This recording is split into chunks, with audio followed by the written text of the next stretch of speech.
Okay. We're in day 3 of Redux. Hopefully, we've started to get confused, and maybe we're at like the point where we're starting to edge out of confusion into the light, into feeling like, okay, maybe we can use this Redux thing to actually accomplish all of those promises that we said when we were talking about the glory of Redux. So today we're going to actually use Redux in a larger application. So far, like the application we were looking at yesterday, it was just that little sample. Only had one file, only had one key in the state. Wasn't particularly complicated, so Redux wasn't actually doing all that much for us. Today we're going to be working with a larger application. Is this Painter app familiar? Have y'all seen this app a few times before? Heck yeah. Okay, great. Can you just delete the second one? Can I delete this one? I don't have a delete button. Maybe we'll get to add it as we go. So we've got the Painter app. It's pretty familiar. We can search for things that match the text or the name of the artist. Right now, this is like importing a JSON file. It's not actually hitting a server, but we've seen how this app works if we were actually going to hit some backend with real data and get this data from an API rather than just import the JSON ourselves. We will eventually want to know how we're going to do fetches when we're using Redux. We're not going to talk about that today. We'll talk about that probably with Anne on Monday and Tuesday next week. Today we want to see, how do we actually think in Redux? How do we, when we're trying to plan out our app, how do we design for Redux? How do we design our state?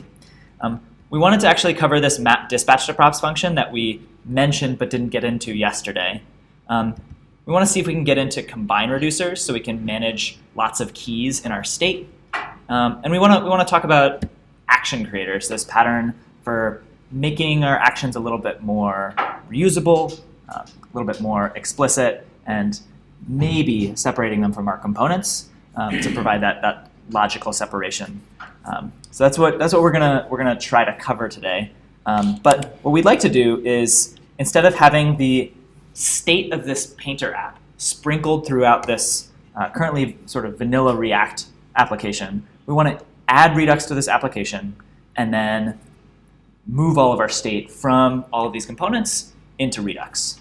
So we're going to root around, we're going to find all the state, go through this thinking in Redux design exercise, and then hopefully when we've moved all of our state into Redux, adding any new features will be a piece of cake rather than sort of having to dig around through components and change the way that they handle state in order to add some new feature. Cool? Cool. I'm excited for it. Just as a side note, this thing that we're doing where we're adding Redux to an app that already has some state management going on, this is a thing that you can do. You have a project that has some state that's in a bunch of components. This weekend, really good opportunity to try to refactor your Mod 4 project to use Redux. That'll give you a pretty good sense of confidence that you know that you can use Redux to build a moderately sized application. So that's a good side project, a little sample project to do this weekend. Okay, let's take a quick tour of this app. We've seen lots of different versions, but let's take a look at this version. Our entry point here is this index.js file. We've got React, we've got a browser router, we're using semantic UI, and we're rendering this app to the DOM inside of this browser router. We haven't set up any of the Redux boilerplate yet. We're going to have to do that. But we can see here that this is where that boilerplate's going to go. Here's our entry point. And this is rendering to the DOM. What's it rendering? App. OK. Let's go check out what app is. App looks like it's probably, OK, that's not so complicated. It's got a nav bar, and then it's got a switch. And it looks like the nav bar, we're passing in some props. This is like our baby's first JavaScript. Not JavaScript, but React. I remember this component from way back when. The switch, what's switch do? Go ahead and shout it out.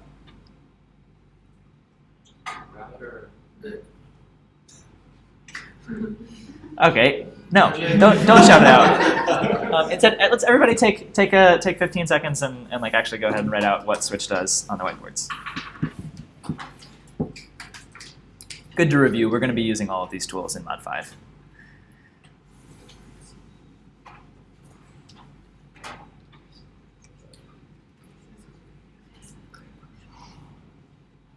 Maybe even more specific.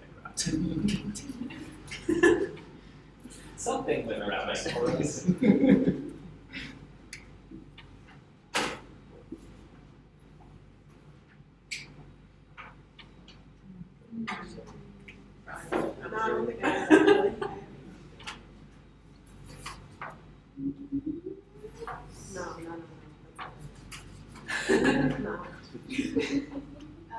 Okay. I see it on some boards. Some people have things that are like related, but not quite like the description that I would use if I was explaining it. So switch, it renders just one thing. It renders the first thing, the first route that matches. So it basically says, hey, go through all these things and only render one. Only render one of these routes. So if this first one matches, it'll render. If the second one matches, if the first one matches, then nothing else after that is going to render. The routes, they basically are just like, if this route matches, then show up. If it doesn't match, then it won't show up. AB, what's up? Then would you read exact? So what does exact do? It renders only that exact. But when you have a switch statement, you don't need it, yeah? Like, So let's actually go ahead and try out the about here and see the difference between exact and so if we have about 6, it falls through to match the paintings container route. If we didn't have exact, then it wouldn't only be just about that matches. That was sort of a backwards explanation. Exact means only exactly that thing matches. If you have anything else trailing on it, like /6, it won't match. So if we take off this exact, then this should match. But we only want to render, okay, we only want to render about on exactly the about page. Everything else should fall through. Okay. So that's our sort of entry point to our actual app. We've got the nav bar, and we've got this switch. Got these different routes. We've got this about page, which is pretty straightforward. It just renders some text. And then we've got our nav bar, which this is just rendering this nav bar with these links. And then inside of this paintings container, we see that we've actually got some more complexity. This is the first time we're actually seeing some state in here. We've got paintings and search text. We've got some functions that are probably changing something about the state, changing the search text, filtering the paintings, and then rendering something inside of here. Looks like it's paintings, painting ID edit, paintings, painting ID, different things based on these different routes. This is a pretty complicated component. It looks like this is where most of our like decision logic about what's going to show in the page is really happening. There's something that was happening with just about and showing this whole paintings container, but paintings container is doing a lot of the work here. Okay. Looks like we've got a couple places where this state is living. We've got this paintings container, and then painting list item, no state there. Painting form. Okay, painting form has got some state when we're editing. Painting detail looks like no state there, but it does want to be able to vote on a painting.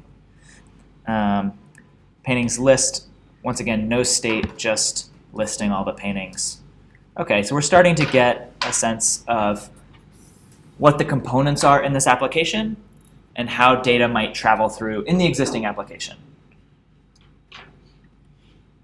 starting to build that mental map? Okay, cool. Let's go ahead and map out our components and where the state lives. Let's actually go ahead and everybody on their whiteboards just like draw out the component hierarchy and try to match the component hierarchy to the different pieces of state and where they live. Is it helpful to see this tree here? Okay. Okay, cool.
Even as you're going through the component hierarchy, go ahead and actually put the little pieces of state and mark them next to your components. That's where we're actually going to focus on as we're doing this.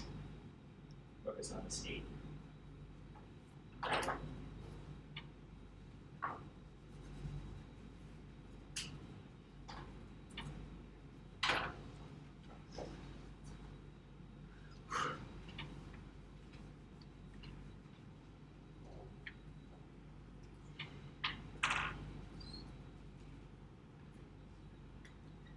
You guys keep going. I'm going to also start to draw out my version of this.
Thumbs up if you're good to go. I feel like you've got most of your solution.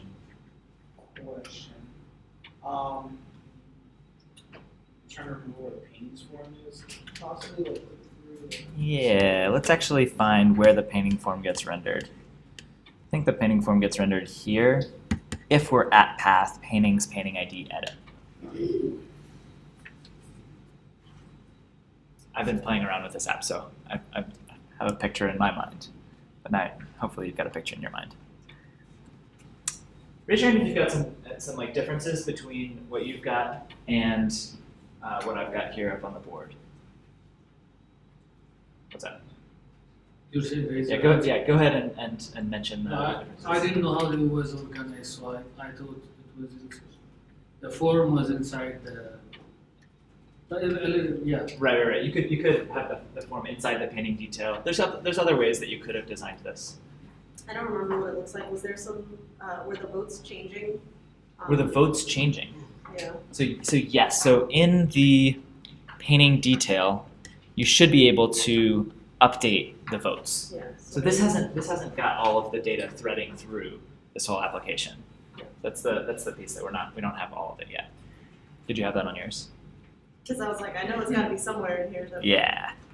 Form also has some state. Yeah. So that's a good call. We've got the form state. We've got the actual like form values.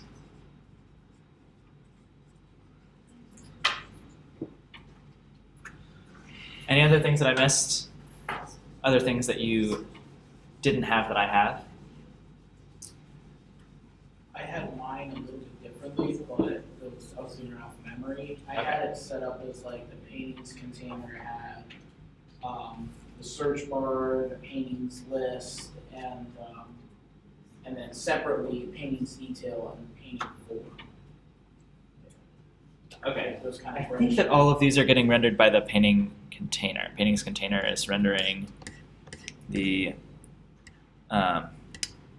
painting form, the painting detail, and then both the search bar and the paintings list here.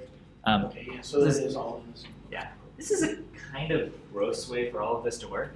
The fact that this render doesn't fit on the screen is probably a signal that this component isn't particularly well thought out. It's like, this is too much to be going on inside of this component. So that's a little bit of a sign that hopefully we'll be able to do less in this component, make it easier to understand what's going on. Okay, cool. We've got a map of our application, and we've started to pick out the pieces of state that we have. We've got the values in the painting form as we're filling out painting form. We've got the search text and the paintings. This is all living in the paintings container. And then there's lots and lots and lots of little dependencies that the rest of these components have on this state. So the paintings list needs all of the paintings. And it's going to pass individual paintings to a painting list item. Painting, just one by one. Search bar, it's got data dependencies in two different ways. It needs the actual search text. And then it also needs to be able to change the search text.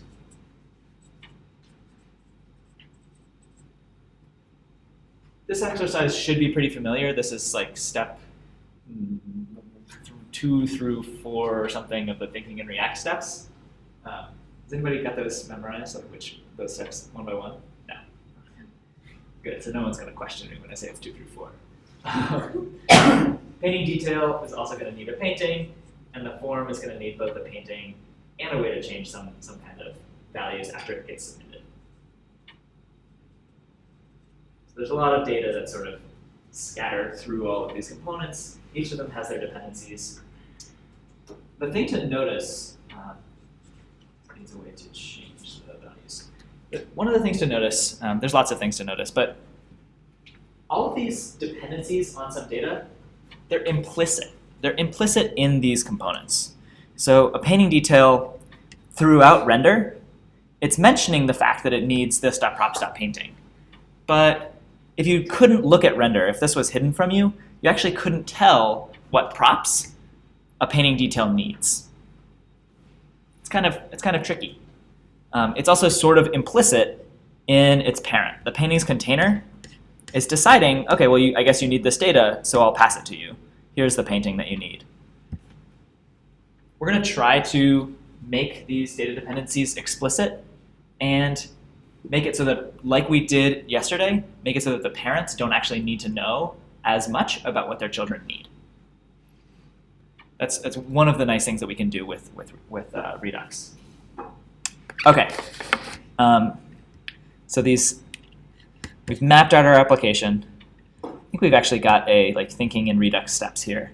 I'll follow here. So figure out the shape of your state. So this is step one. It's pretty similar to the thinking in React, figure out the shape of your state step. We'll also need to set up the plumbing, but we'll come back to that. We need to figure out the minimal representation of our state. In this case, what is the state that we have in this application? We can do this in terms of the keys and values of our state. Paintings is an array.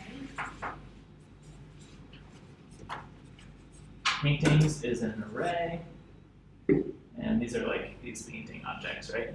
Yeah. Paintings. And then what else have we got? Search text.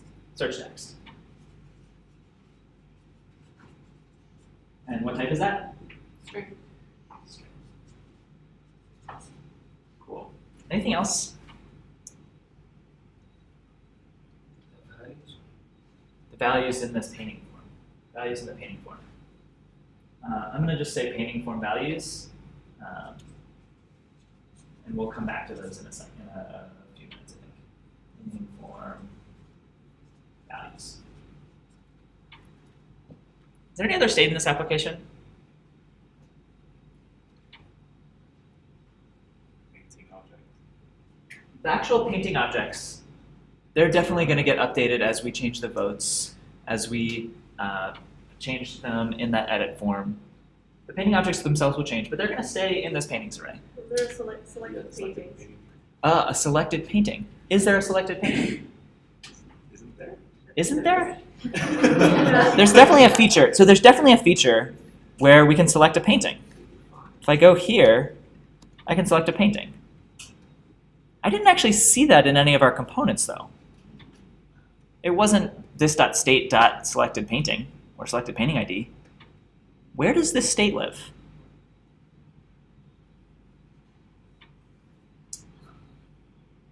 Something changes about our application to make it so that when I click, Oh, there was a filter probably. well, there's definitely something. There's definitely something that finds this painting and not the other ones. Definitely, when I click this, something happens. Where is that state tracked? Is it in the URL? The ID? In the URL. The ID of this painting, it's up here in the URL. It's a little tiny on this screen. The URL is actually keeping track of some state. I'm gonna go ahead and separate it from this picture of the state that we're keeping. This state is currently being kept in components and we want to move to Redux. We're actually gonna leave some state in the URL. So the URL is currently tracking a couple of things. I guess drawing these actually didn't end up being helpful. Okay, in the URL, what's the state that we're tracking? Selected painting ID. What else?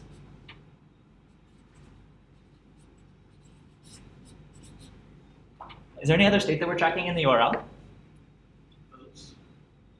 Votes. Votes actually, I think, are going to get tracked inside these painting objects. Our edit form Our is the URL route. Our edit form, yeah. We move to /edit when we switch between the detail view and the edit view. So like, are we editing? Actually, there's a lot of routing information that's getting tracked in the URL. Are we at the about page? Are we viewing the list? Are we viewing like a particular painting, or are we viewing its form? There's a lot of stuff that's actually getting tracked in the URL. Pretty handy to know that this is getting tracked in the URL and make sure that for any of the state that's tracked in one of these places, it's not duplicated in the other place. Just like we're trying to maintain single sources of truth everywhere, things get pretty messy if there's something that's both in the URL and in our component state or in Redux. So we want everything to live in just one place. Sometimes you'll want it to be in both places. There's tricks for dealing with that, but it tends to be pretty tricky. You have to make sure that when you change it here, it changes here, and when you change it here, it changes there. Sometimes that's necessary, but if you can avoid it, by all means try to avoid it. Okay, cool. We have completed step 1. Figure out the shape of your state, the minimal representation of UI state, same as React. We've focused on single source of truth. I've been using this word shape, the shape of your state. Usually what I mean is like an object with some keys that have some names, and then the types of the values of those keys. In this case, like paintings are an array of paintings, and the search text is a string. That's usually what people mean by like the shape of your data. The keys and the types of the values. It's also helpful to decide on the initial values. What are some sane initial values for these things? We got an array and string. Empty array, empty string. Yeah, empty is usually a pretty sane initial value. Things will treat it as if it's the right type, but it also will look pretty normal. So sometimes you'll want different initial values, but in this case, it'll probably be just empty array and empty string. Okay. Add a static version of the state using Redux. Wow. Add a static version of the thing using Redux. This is pretty similar to the thinking in React steps. It's almost like we were trying to make it parallel. We're gonna add the static version using Redux. Basically, this means we're going to create a bunch of default values, a bunch of default data that works, but we haven't threaded all of our actions through. So we just want to make sure that we can read out of our Redux all of the values that we've got using some mock data. This is similar to what we would do in React. So we're gonna do a quick speed run of adding Redux to this application and doing this default values. What do we need in order to add Redux to this application? Let's actually get into the right directory. Yarn add Redux, and we probably want React Redux too. Yarn add React Redux, and we notice that right now this application is already like pretty nicely separated into components. I want to keep it that way. I actually don't want to create my store inside of this app component. Let's leave the app component as like a nice app component, and instead create a whole new file in source for our store.js. Painter source store.js. In order to create a Redux store, we need some kind of function. What's the function that we need? Oh yeah, create store from Redux. And we'll actually have to create a store using create store. What do we need in order to create the store? What's the argument to this function?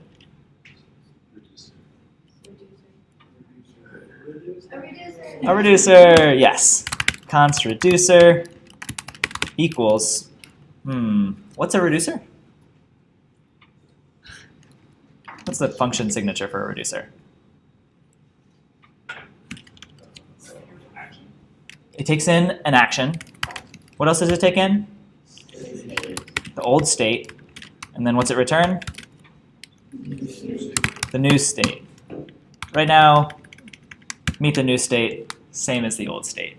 This is actually a decent default for your reducer. Just like always returns the state that was passed in. Not a bad place to start. Reducer. Okay, we've created this store. We're gonna need it somewhere so that we can hook it up to the rest of our application. So we're gonna go ahead and export this store. Export, let's actually, let's export it as a default, right? we don't want anything else exported from this store. Export defaults, the store. What's the difference when if you were just to do export, because we haven't really seen that, like we always have export default. Yeah, if you export this way, then you get named imports. You basically can import with the braces around it. Just like we see, we've got like import component here. They've exported a named export called component, and so you have to name it on the way out and on the way in. That was a kind of brief overview. I would experiment with it a little bit and see what you get. Maybe you can read about the like ES6 module import and export. Cool. We need that store, so let's import store from store. And then what do we actually, we need to connect this store. We need to make it available to the rest of our application. What do we need in order to make it available to the rest of our application? What's the plumbing? Connect, we're definitely going to use provider. Okay, we need to actually have the provider here in our app so that we can provide the store to the rest of our application. Now, this actually feels kind of wrong. This is kind of already doing a lot. This plumbing, I actually don't think that it belongs here in app.js. This plumbing, just like browser router, let's actually set it up in index.js. That way, index.js is actually handling all of our sort of plumbing stuff, all of our setup, our entry point business. And then the app is actually just defining what that top level component looks like. Is it because it's a convention to do that, or is it because you have a lot out? I'd say both. The convention is because there's already a lot going on in app. Index.js, usually your entry point is where you'll set up a lot of this plumbing. Import provider from React Redux, because that's what's connecting React and Redux. And then we're going to go ahead and wrap this whole thing in a provider that knows about our store. And we need to close the provider. Okay. You guys might notice that my code tends to reformat itself after I save. It's a nice package called Prettier.js. Highly recommend in case you're editing JavaScript, which you will be. Is that one that adds semicolons? It will add semicolons to everything when I save. Pretty handy. That way you don't ever have to type a semicolon, but they all show up. You can turn off semicolons if you don't like them. Okay. Okay, so we should have set up this provider around all of our app. We've imported, we've created a store, we've got it sort of basically configured, and looks like things are, okay, well we've got a paintings list warning about keys. We'll come back to it. I don't want to ignore it totally, but we're sort of doing a different thing. Okay, this seems like it's working. Let's go ahead and log something from our reducer just to make sure that we're actually calling our reducer with that init action. Always good to check that your plumbing is actually working.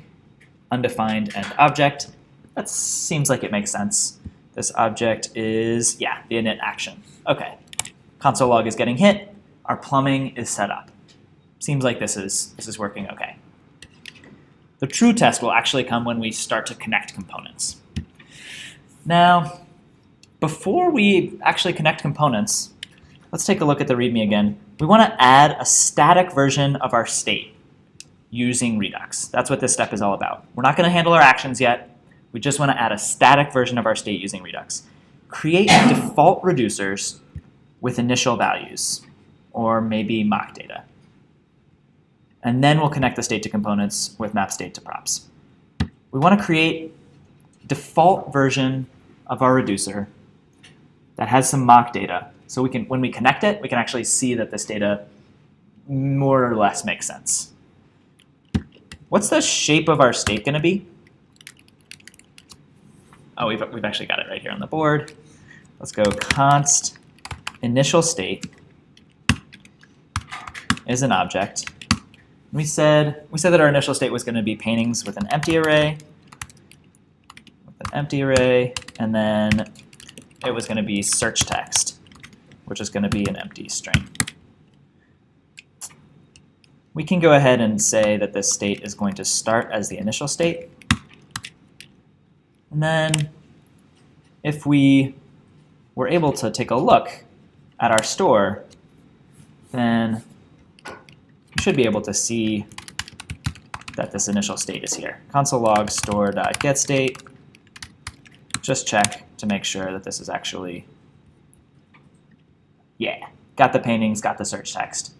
Looks like this default reducer is working. Now, in order to make it so that we actually have some mock data that's worth anything, let's go ahead and add some test search text here so that when we hook this up to a component, we can see that it's actually rendering rather than displaying as blank. It's useful to have some mock data as we're hooking things up. That way, it's a little bit more clear that we're actually hooked up to our store. Okay. The next step, after creating these default reducers with initial values, we want to connect our state to components with map state to props. Now, which components need this search text? Like it's the search bar. It's probably sort of gonna depend, like the paintings list is sort of gonna depend on the search text because it's gonna use it for filtering. Let's first just add it to the search bar, and then we'll figure out that filtering business later. So let's go to our search bar, and we want to connect this to our Redux store. We've already set up the plumbing, so we should be able to connect this without doing anything else plumbing-wise. We need to connect it. Connect. Okay. From React Redux. And we need to write our map state to props function and use it to connect the search bar. Const map state to props. It's a function. What's the map state to props function get? State. Actually, let's actually pause right here, and everybody take just a shot at this on the whiteboards, trying to write the map state to props function for this search bar.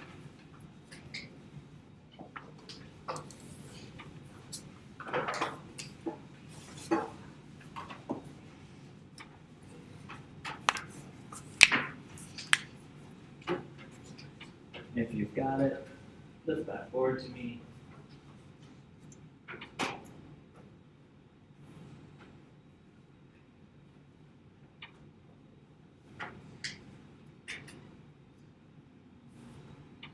Feel free to abbreviate map state to props. Don't want to wear out your little wrists.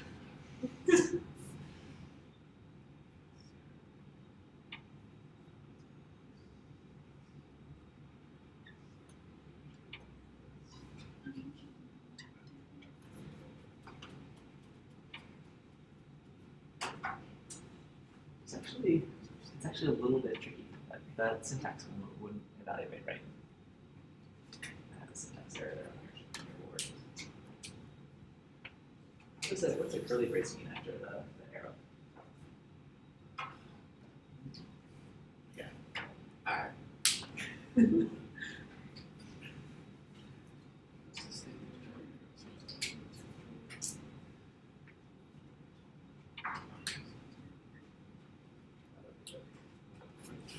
Yeah. Better. Nice. Okay.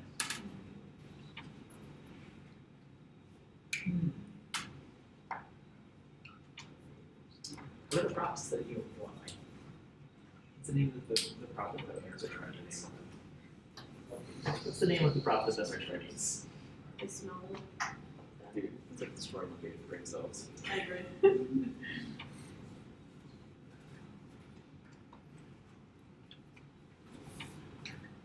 Okay. Looks like we're we're at about halfway. It's okay for this to be a struggle. We haven't done a lot of these yet. We'll keep practicing. So in this case, we see that this search bar, it's depending on two props. They're both implicit in the rendering that this search bar is doing, but it needs a value, and it needs an onChange. Now, onChange, we actually can't get an onChange function from just the state. It won't work. So we're going to ignore that for now. We're just going to pass in the value that this search bar needs. So from this function, we're going to return this props object. We're always going to return a props object from map state to props because it maps state to some props. And the prop that we need is value. And so we're going to use value as our key. And the value for this search bar is going to be the search text that's in our state. Because that search text, that's what we want to show up in our search bar. Value is going to be state.search text. Okay. And the rest of this is just that syntax that we've seen before. Const with some props is connect map state to props, and then we're exporting with props our search bar. Has anybody seen any other syntax for this pair of lines?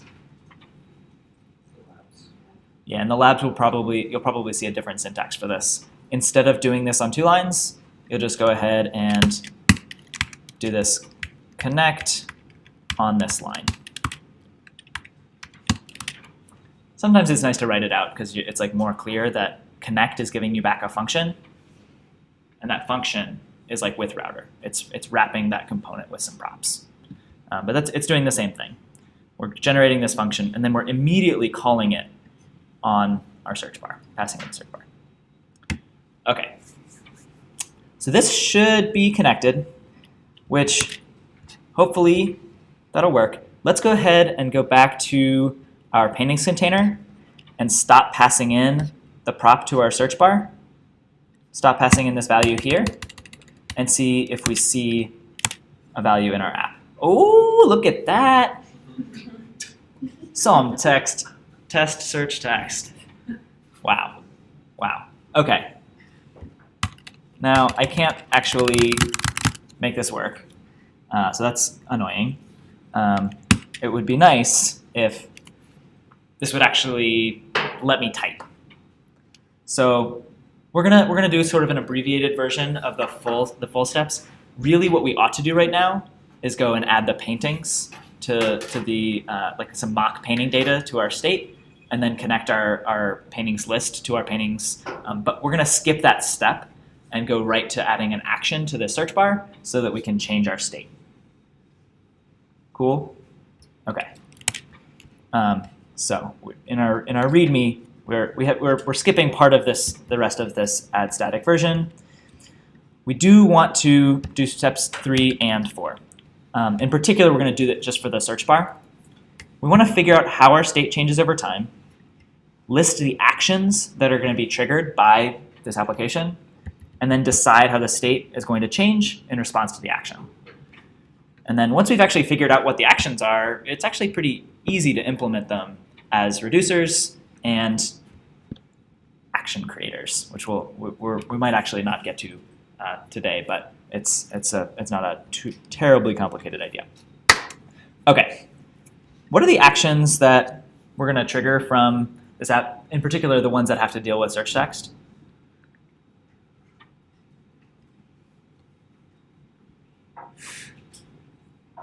What can happen to this search text? It can change. Yeah, the search text can change. We want to be able to change the search text, like edit it. We want to be able for the user to type. Right now, I can press buttons, but it doesn't change.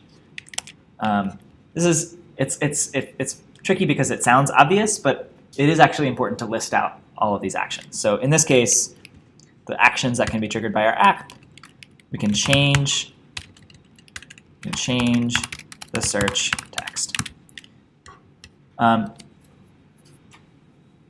how should our state change in response to a change search text action?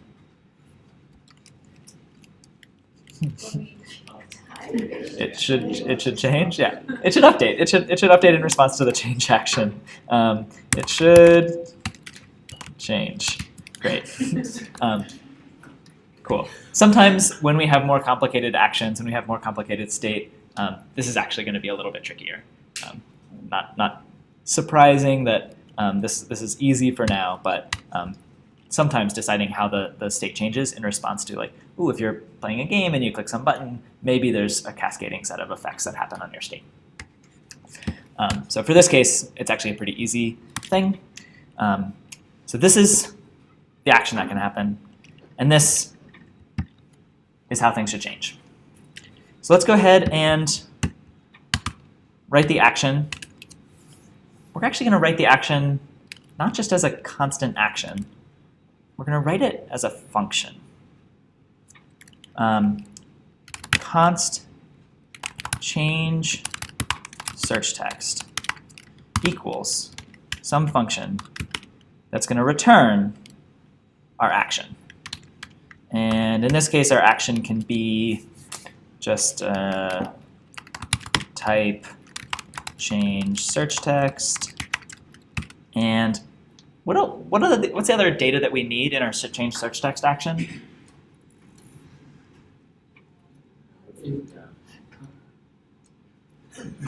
Yeah, the text, the value, the actual thing that we want to change it to. We need to set it to some value. In this case, we're doing this function thing for a reason. We actually can pass in this value, and we'll basically create this action using this function. Really, there's lots of different possible actions that we can emit. This function, it's a simple function. It can take in any arguments and produces an action. That's what an action creator is. Action creator, function that creates an action. Not bad. In this case, let's actually use this fancy syntax trigger. We can just say, ooh, nice. Now, we're not changing the search text from here. We actually need to change it from somewhere else. We want to change it from the search bar. So we're going to export our change search text action creator from here.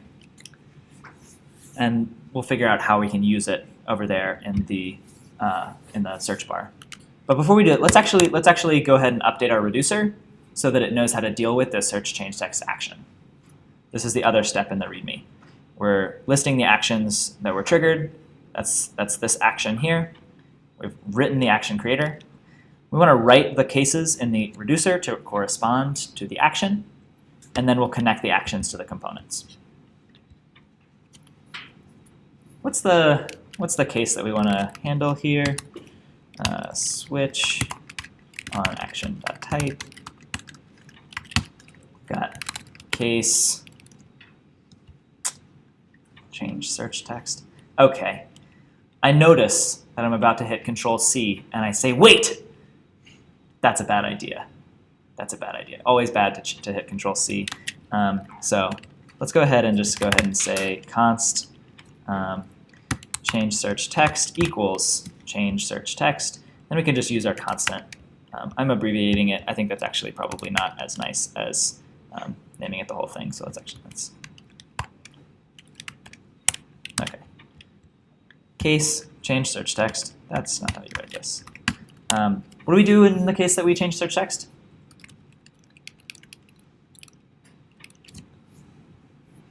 How does this state update over time? I think we wrote it down. Oh yeah. Great. It should change. Ah, man, this is actually a little bit tricky. Our state looks something like this. It's got some paintings, and then it's also got some search text. And what we want after this action is we want the same old paintings, and then we want the new search text. So, okay, let's go ahead and write it. This feels wrong, so it's like this is a little grating because we have to do a lot of work to just change this text. So maybe we'll find a better solution for this at some point. But let's return new object. we'll say that we've got some paintings in it, and it's the same old paintings, state.paintings. And we want search text to be the new search text. How do we actually get the new search text? It's in our action. It's in our action. It's this value right here. Nice. It's action.value. So that's what we'll return. And maybe in the default case, we'll return our state. And this is starting to look better. My editor, it had that little red warning. I got a linter turned on. It should warn me whenever I'm writing invalid JavaScript. Sometimes I have to save it before it'll turn off the little warning, but it's helpful sometimes. Makes it so that I write better syntax. Working syntax. Oh gosh, nope, not every time. Type, change search text. Okay, now I should be able to change this. Why isn't it changing? It's because of the like the filler text that we put in. That's the initial state. Let's actually go ahead and log our state and our action. Console.log state and action, and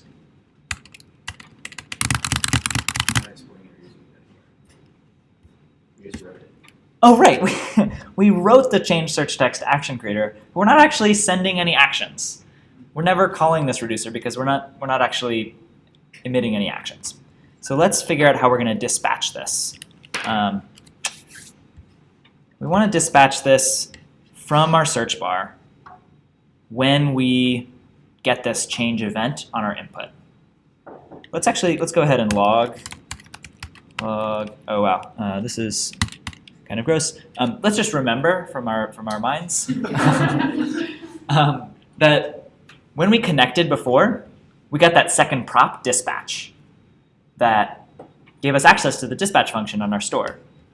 So we actually should be able to dispatch some action. We should be able to dispatch. Let's just call this with type fake and see if this will actually work, or we'll get some warning that dispatch was defined. We did see that our fake actions are coming through. Right now our fake actions aren't changing our state because that's not what our reducer responds to. Fine, we can fix this. What's the actual action that we want to dispatch? Change search text. We want to create that action with change search text. Let's import change search text into our search bar. Import change search text from our store. I've got another plugin that also helps me find files. Really handy because I am terrible at the dots. Okay. Instead of type fake, how do we actually get an action here? We've got this change search text function.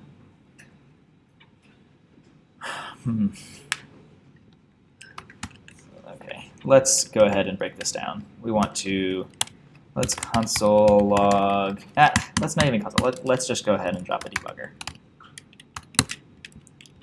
We know that we've got props dispatch there, but okay, we're in our debugger. E is one of these synthetic events that React creates. Nope, I don't want network, I want console. Okay.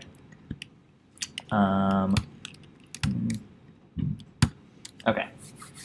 We've got this event, and I think we've got E target value. Great. I just hit delete here so we can see that the value is the updated version of this. And we need to generate the right action. We should have change search text. Oh, this is actually, I forgot that this is kind of terrible. Uncaught reference error change search text.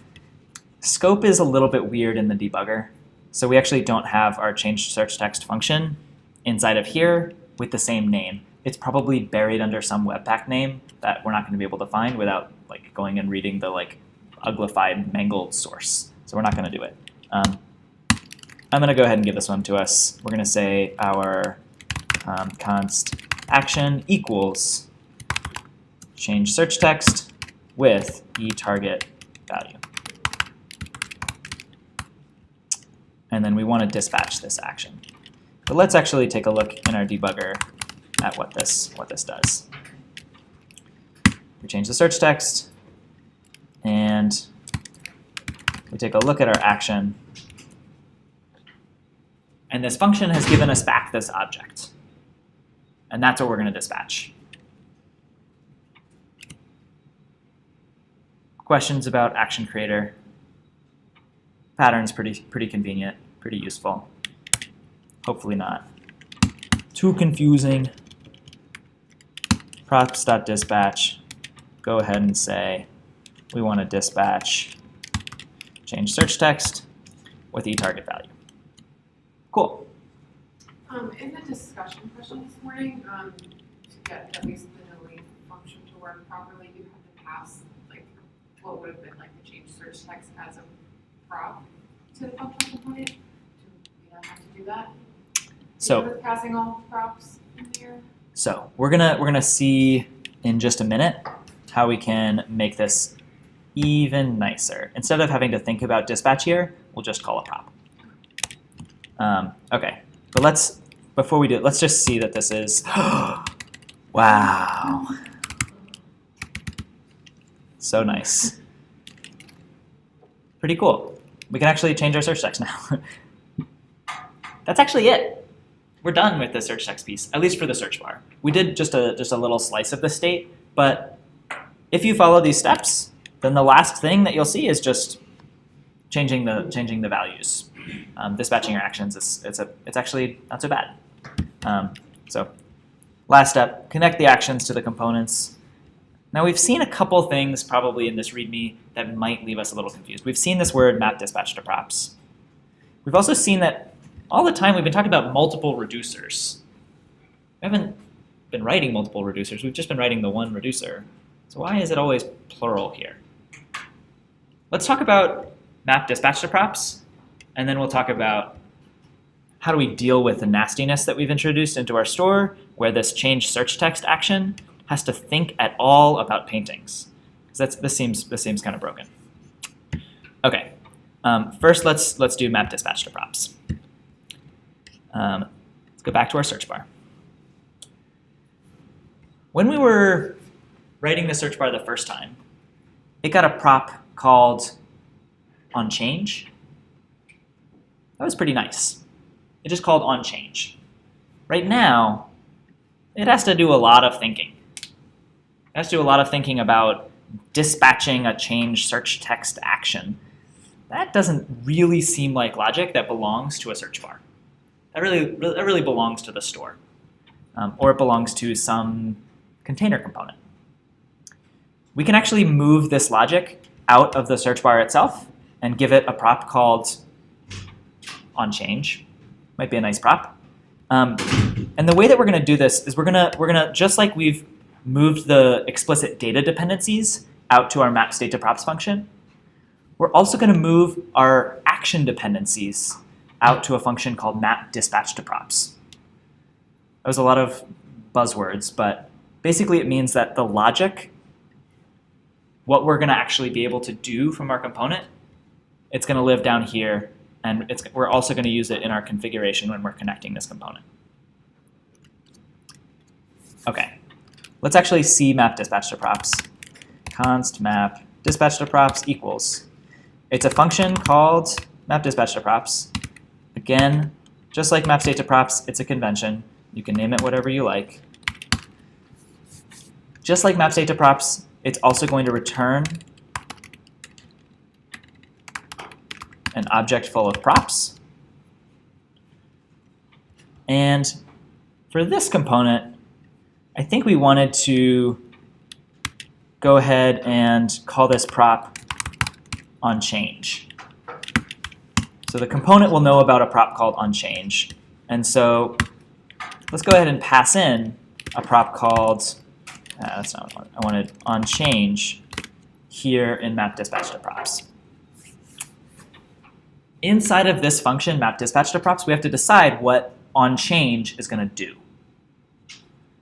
So onChange, it needs to be a function, because that's what we're going to do with it. We're going to call a function. It's a function that takes in some value. And then when it has that value, it's going to dispatch this change search text action with that value. We pass map dispatch to props as the second argument to connect, and it'll basically work the same thing that as we had before. Some text. We're not actually filtering, but we can see that we probably could if we connected this. It's cool, but it seems a little more complicated than when we were just dispatching directly from our component. Anybody also feel that way? Everybody's like, yeah, okay, I get it, sort of. You said words and I felt okay about them, but this seems worse. This just seems worse than when we were just dispatching from the component. Okay, so there's a couple of reasons that we like it. One is because now our search bar, it just has onChange. It actually doesn't really know anything about what's happening on change. That's good. That means our search bar is actually the same. This part is actually exactly the same as when we started off lecture. We haven't actually changed anything about the component. Now this stuff, yeah, it happens to be in the same file, but really we've actually established a separation, like a boundary line, between what's deciding, what's actually happening in this component and how it relates to the state in Redux. So we've separated all that out. That part's good. This map dispatch to props function, this is still kind of gross. We have to think about a lot of different functions. Turns out that there's some really nice syntactic sugar that we can use that actually makes this all go away. So I'm going to tell the story here, and then I'm just going to leave you with the syntactic sugar, and then you don't have to think too much about the story. The story is that basically every single time, the thing that we have is we have these things like this, where we have some prop name, and the value is a function that takes whatever the arguments were, passes it into some action creator, and then dispatches what you get back from the action creator. You could imagine thousands of things that are like this on change, but slightly different because maybe the action creator is different. Maybe it's change the input. And basically all you're doing is changing these two strings, the change input and the onChange. So all those clever folks at React Redux, they decided to say, okay, we'll make a function that takes in an object that just maps the name of the props to the action creator and generates this other thing that's already bound to the dispatch. Because we're sort of basically taking these action creators and then turning them into props that dispatch whatever the result of the action creator is. I'm going to say it again slower. We're taking in some action creators, and then we're creating an object full of props, and those props dispatch the value that the action creators return. Okay. Fine. There's a little confusion there. You have to dive into bind action creators a little more to feel like you're really confident with that part. Basically, we can call bind action creators with this object, and it'll do the same thing. The reason that we're not worried too much about exactly what bind action creators does and how that works on the inside is because there's actually another syntactic sugar. People were like, man, I'm sick of having to write this map dispatch to props with dispatch and bind action creators. I think this also has to take in the dispatch function too. So this is kind of gross. This is an improvement, but not even a big improvement. And so what they basically said was, you can just skip it. If you just pass this object in the place of map dispatch to props, we'll do all of this stuff for you. Boom. And so all we need to do is say, oh, you want a prop on change that does change search text, but also it really dispatches it. But this is the action that it's going to do. So this is what we get to. And it's still actually dispatching actions under the hood. It's not just changing search text. It's not just creating those actions. It's dispatching them. But this is the syntax that we get to.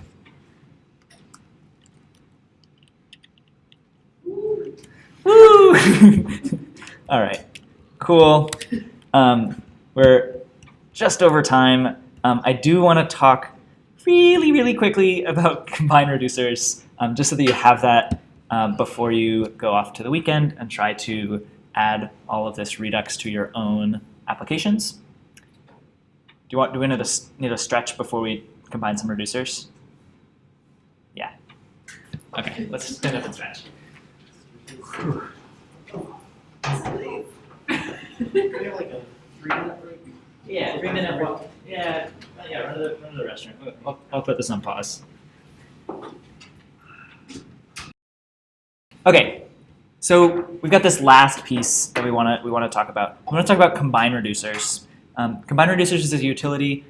It's just from Redux. You can use it even if you're not using React, and it helps us deal with this problem that we saw, which is that this big reducer here, it has to know about all of our different pieces of the state.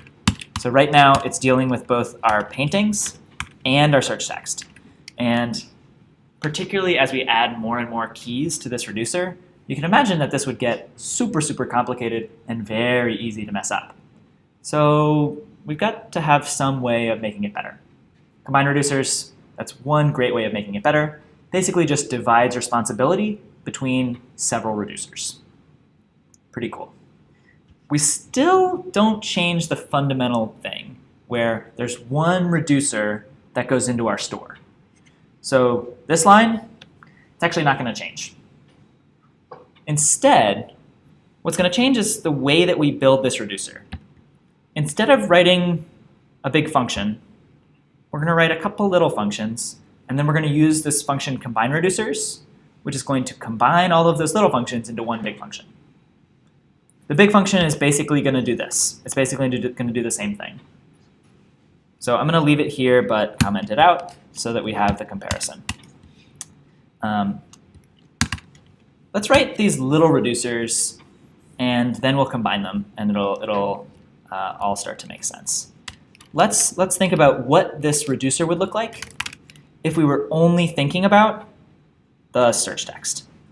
We'll just write a search text reducer. If our state was just the search text, we had like the old search text, we'll go search text, and some action. And we just cared about the search text. What would this reducer look like?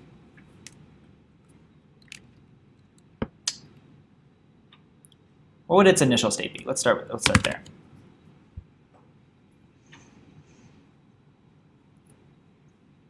So-called initial state. No, you were making air quotes to mean quotes like this. Okay, yeah. We'll start as the empty string. We're not gonna use this some test search text, but we could. Search text. We'll start it as the empty string, and then just like any reducer, we can use a switch statement. We'll use a switch statement. Ooh, that was a nice little tab complete. Switch. Our expression will still be the type of the action. But in this case, we actually don't care about any actions other than this change search text action. In this case, we don't really have any other actions, but you can imagine that there's other actions about editing paintings or adding numbers, but you can basically ignore all of them and basically say that if you get any action that's not change search text, just return the current search text. If you do get the change search text action, then what should we return here? would it be an object with the search text updated to the value? Interesting idea, interesting idea. In this case, the shape of our state for just this search text reducer, it's just a string. We don't have an object here. So what is this return going to be here? It was competing voices there. Sure, Mike.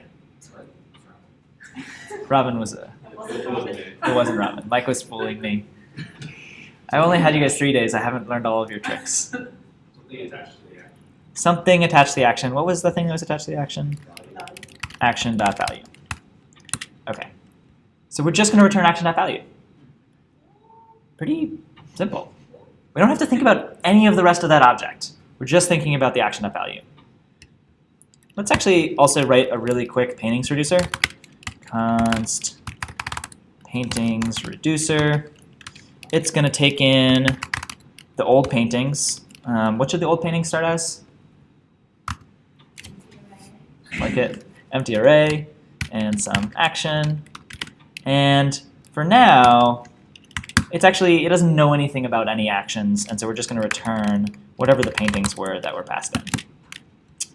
Okay, this is pretty easy to write. Now with the magic of CombineReducers, with our powers combined. What's up? In the search text reducer, do you not have to specify before the action.value search text because it's the only, yeah, it's the only thing that we're trying to change. It's the only state that we are dealing with here. Yeah. This search text reducer only gets in the search text. Now, how it's actually going to get the search text in, we haven't seen yet because we haven't actually seen CombineReducers. We needed these little reducers so that we could combine them. So there's sort of a chicken and egg thing. But yeah, we've got to actually find out how it's going to get the search text and then return some new search text. We're going to see that right here. It's actually super easy. This is like one of the most satisfying lines to write. We say const reducer equals CombineReducers, and we say the search text.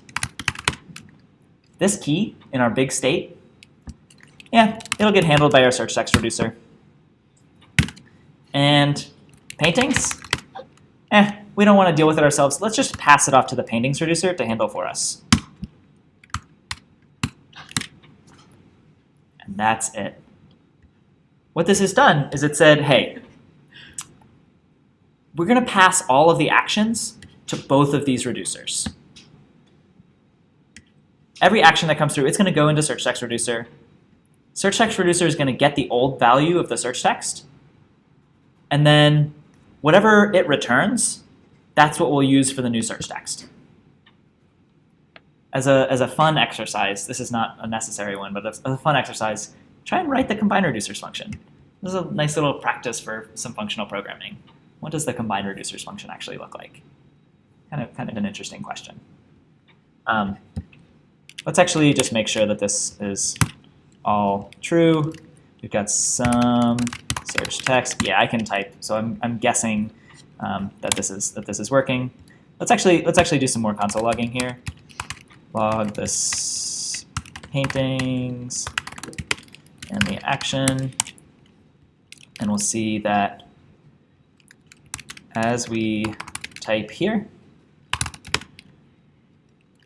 we're still getting in the paintings as the only thing that we get in our paintings reducer, and we get this change search text action.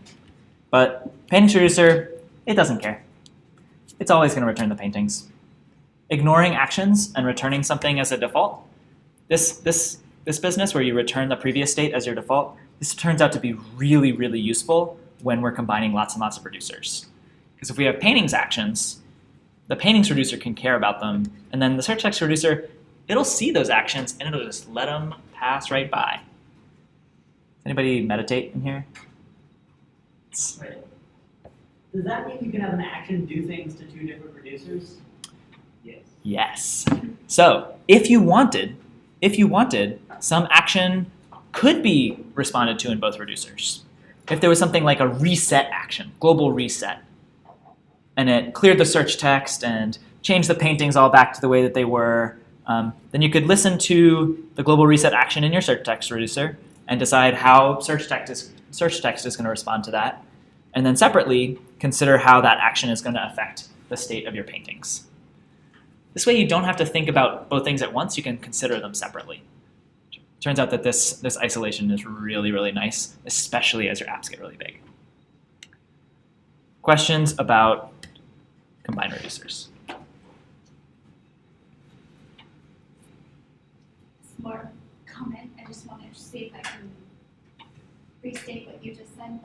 Yes. So every action gets passed through every reducer, but it ignores certain pieces that we tell it to ignore. Yes. Okay. You could almost invert that. You could say that it ignores everything that you tell it to ignore. You could also say it only pays attention To what we tell it. to what we tell it to pay attention to. And by default, it ignores things. Okay. So the paintings reducer, it actually only ignores things. Okay. Cool. We've now seen the bulk of Redux. This is the bulk of both Redux and React Redux. So we actually have most of the power that we need. The one thing that we haven't seen that is actually not mentioned in this README is how we would deal with async stuff. So how we would fetch these paintings from a server and how we would do that. That's what we're going to cover on Monday and Tuesday. I think Anna's going to lecture those lectures.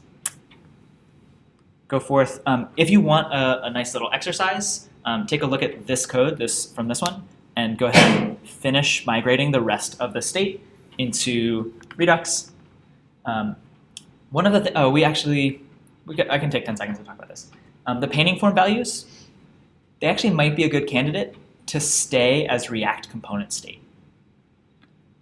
So we've got this painting form.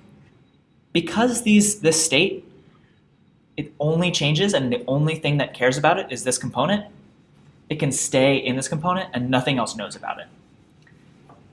As soon as these values start to cross component boundaries, as soon as it has to go down to some children and then up to some parents, as soon as they cross boundaries, then it's probably a good time to move it into Redux. But this thing, where we're just using React component state to change stuff in that component, it's actually fine. So the final picture looks like Redux has paintings and search text, the URL has selected painting ID, editing, and about, and then this weird component, the painting form, has a bunch of its own state. How are you calling those keys for the CombineReducers? Let's take a look at this again. These keys, these are the names of the keys in our store. The values are the functions, the reducer functions. In the discussion question this morning, they had everything all separated out, like the actions were in a separate file and the reducers in a separate file. Is that best practice? Yeah, we've left everything in one big file. It's probably nice to go ahead and say that the store file is really a plumbing file, and say that all of the reducers should live in their own files, and then you're importing them in order to combine them. Yeah, that's nice. This app is pretty little, and so having it all in store.js, we're still under 50 lines, so it's really not that bad. Is under 50 lines the goal? No, I'm just using that as a heuristic. If you have a file that's 1,000 lines long, it's like, something is probably wrong. And if you have 1,000 files and they're each 1 line long, also the other end of that problem. One function. Cool. Any other questions? Cool. Let's pause there, and then we'll be done there.